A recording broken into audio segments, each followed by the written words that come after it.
In 2016, Daniel Wellington watches were firmly situated on the wrists of every influencer on the internet. Today, the once iconic DW emblem is a relic of the 2010s, shunned in favor of flashy smartwatches or the traditionalist mechanical timepiece. This is the story of the rise of the world's trendiest accessory and its untimely decline. John Philip Tissander was born on the 25th of January 1985 in Uppsala, Sweden. While not much is known about his childhood and early years, one thing has been cemented in the history of the Daniel Wellington brand. In 2006, high school graduate Philip Tissander traveled to Australia in search of adventure, self-discovery, and a climate far removed from his Scandinavian homelands. What he would find instead was the spark to a timepiece empire worth hundreds of millions of dollars. In 2006, 21-year-old Philip Tissander was traveling between Melbourne and Cairns when a chance meeting changed his life, though on the surface there was nothing noteworthy about the encounter.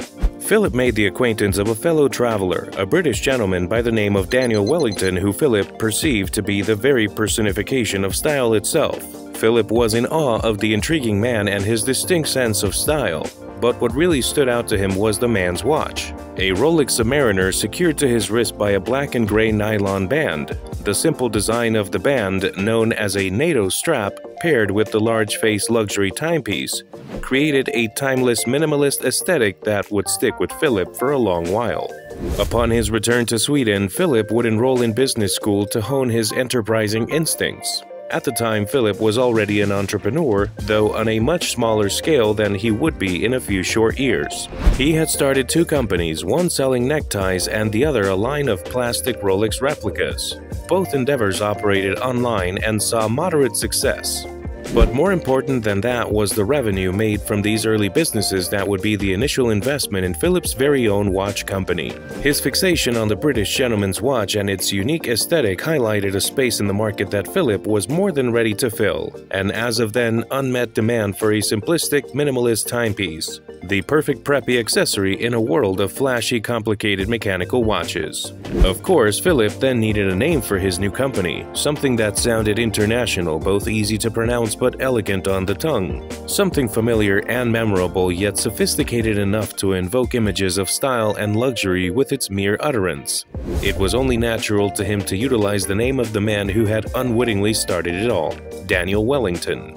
So, in 2011, with $24,000 and a name fit for the global market, the Daniel Wellington watch brand was born.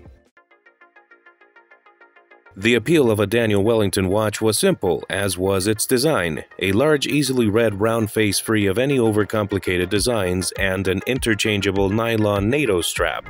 It was something that went with everything. The minimalist design ensured that the watch was not a garish, attention-stealing accessory, but instead a timeless piece that elevated the wearer's wardrobe. That was exactly what Philip had in mind when he designed the first Daniel Wellington watches. Through plans sent back and forth between himself and a manufacturer in China who would make not only the nylon straps but the watch faces themselves. In May of 2011, Philip sold the first Daniel Wellington watch, 40 millimeters in diameter and fashioned in a trendy rose gold. The watch came with one of 4 brightly colored nylon straps for the buyer to choose from. However, selling one watch is a far cry from the over 6 million watches that Daniel Wellington has sold today. And a major turning point that took the company from a small online startup to a multi-million-dollar brand was its marketing. In the modern media, it's not uncommon to see A-list celebrities plastered across billboards with the latest Rolex watches strapped on their wrists. The efficacy of traditional advertising is undeniable, but during the rise of Daniel Wellington, another key player in the world of advertising was just beginning to take hold. Today, it is perhaps the most prevalent form of advertising and promotional content in the world: social media marketing. From sponsored mobile game posts on YouTube to Instagram influencers lauding the latest and greatest nutritional supplement, today's consumers are inundated with internet celebrities telling them what to buy.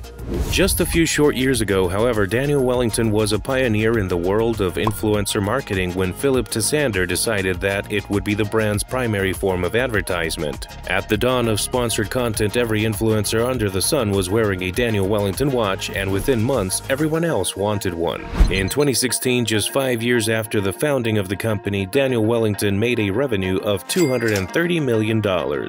with more than $100 million of pure profit. They had sold more than 1 million watches, more than Rolex, Omega, or Cartier. All premium luxury watch brands had sold that year. Within half a decade, Daniel Wellington had become one of the major players in the world of watches, toe-to-toe with the biggest companies and outselling all of them. Despite the millions of dollars in revenue that the company was raking in, any watch aficionado at the time would have scoffed at the implication that Daniel Wellington was a luxury watch. A fashion watch without a doubt, but it was far from earning the moniker of luxury timepiece due to one simple factor: quality. The upper echelons of the watch world pride themselves on the world-class craftsmanship that makes theirs a product unlike any other. Brands like Rolex, Cartier, and Patek Philippe boast centuries-old traditional designs constructed with premium materials for a premium price. Daniel Wellington watches were produced in a factory in China in generic designs and marked up after being branded with the DW logo that Philip himself had made on Photoshop. Another key factor in earning the scorn of watch aficionados was Daniel Wellington's use of a Japanese quartz movement or automatic movement to power their timepieces. This is in contrast to the mechanical watch movements typically favored by luxury brands such as Rolex or Patek Philippe. Mechanical purists, as they can be labeled, held the smooth, sweeping seconds motion of mechanical timepieces far above the lurching, ticking motion of an automatic. They simply believed the mechanical watches had more heart.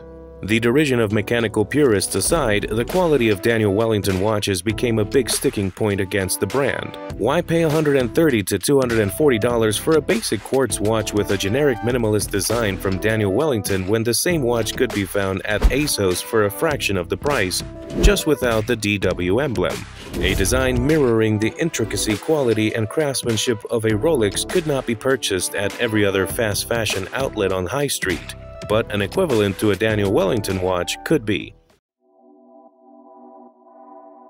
Despite the lackluster quality of Daniel Wellington watches when held up against true luxury timepieces, the company continued to outsell its competitors well into 2018. But one thing that had been established was that Daniel Wellington was a fashion watch, and fashion was a fickle thing.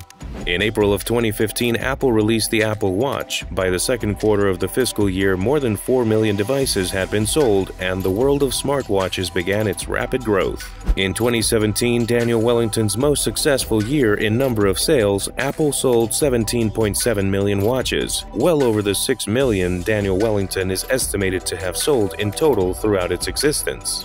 By 2019, everyone was sporting a smartwatch. Every tech giant from Apple to Samsung had released their own variation, and every wrist across the world bore a mini version of their phones as opposed to an analog wristwatch. 2019 was also the year that Daniel Wellington's sales dive-bombed from $180 million the previous year to just $15 million in revenue, while rival watch brands such as Rolex, Omega, and Patek Philippe were able to maintain the majority of their market share by pivoting their branding to emphasize the importance of traditional craftsmanship in the modern world.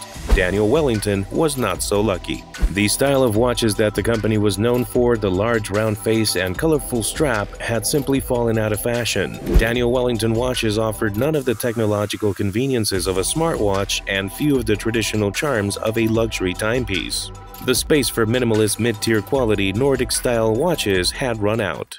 From being Europe's fastest-growing company to a memory of the last decade, Daniel Wellington watches are still around today, just as widely available online and in person as they had been in their heyday, though their visibility in the popular zeitgeist has receded considerably since the mid to late 2010s. However, in a world where fashion trends are undeniably cyclical at increasing speeds, it would not be surprising to find that there may still come a time where Daniel Wellington watches regain their previous popularity.